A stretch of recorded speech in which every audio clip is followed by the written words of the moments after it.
A Justiça do Distrito Federal arquivou o caso do triplex do Guarujá, no litoral de São Paulo, envolvendo o ex-presidente Luiz Inácio Lula da Silva. A decisão é da juíza Poliana Alves, da 12ª Vara Federal Criminal de Brasília. Em dezembro, o Ministério Público Federal pediu o arquivamento do caso, considerando prescrição e citando a decisão do Supremo Tribunal Federal, que anulou as condenações do petista e transferiu o caso para a Justiça Federal de Brasília.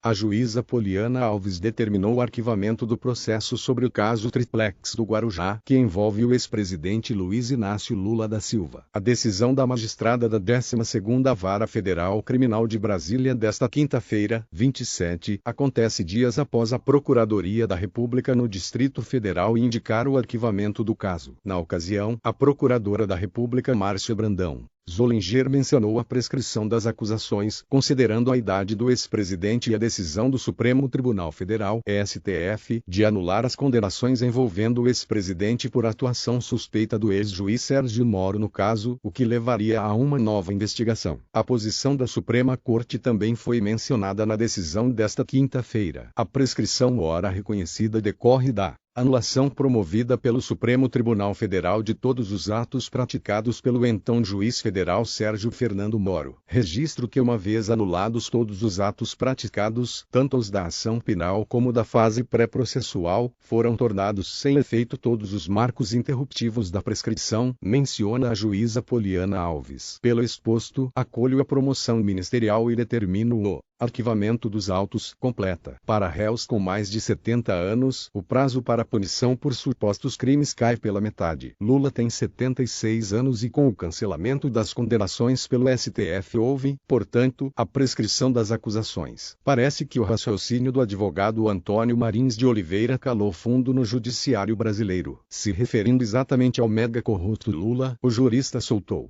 essa pérola: se o crime já aconteceu, o que adianta punir? Dentro desse escopo de impunidade total, a Justiça do Distrito Federal, DF, arquivou o caso do Triplex do Guarujá, SP, contra o ex-presidiário Lula, PT. Com isso, o Ministério Público não oferecerá denúncia contra o petista. A decisão seguiu o pedido do Ministério Público Federal, MPF. Na época, o órgão afirmou que o motivo para a prescrição era a idade do ex-presidente. Lula tem 76 anos e, mesmo se fosse condenado, a pena estaria prescrita até que pudesse ser colocada em prática. Para quem tem mais de 70 anos, o período prescricional corre pela metade. Previsivelmente, a decisão cita também a decisão do STF, Supremo Tribunal Federal, que julgou o ex-juiz Sérgio Moro parcial no processo contra Lula. Com a anulação, o caso teria que recomeçar do zero para ser julgado. Segundo o MPF, o oferecimento da denúncia não tem base processual. Assim, não deve haver mais nenhuma ação nesse caso contra o ex-presidente. Continua então a maior operação passa-pano para um político brasileiro que esteve no centro do maior esquema de corrupção da história da humanidade. O caso do Triplex foi o que levou à primeira sentença do petista na Lava Jato e aqui o levou à prisão por 580 dias, afastando o ex-presidente das eleições de 2018 após ser enquadrado na lei da ficha limpa. Como a impunidade é cruel.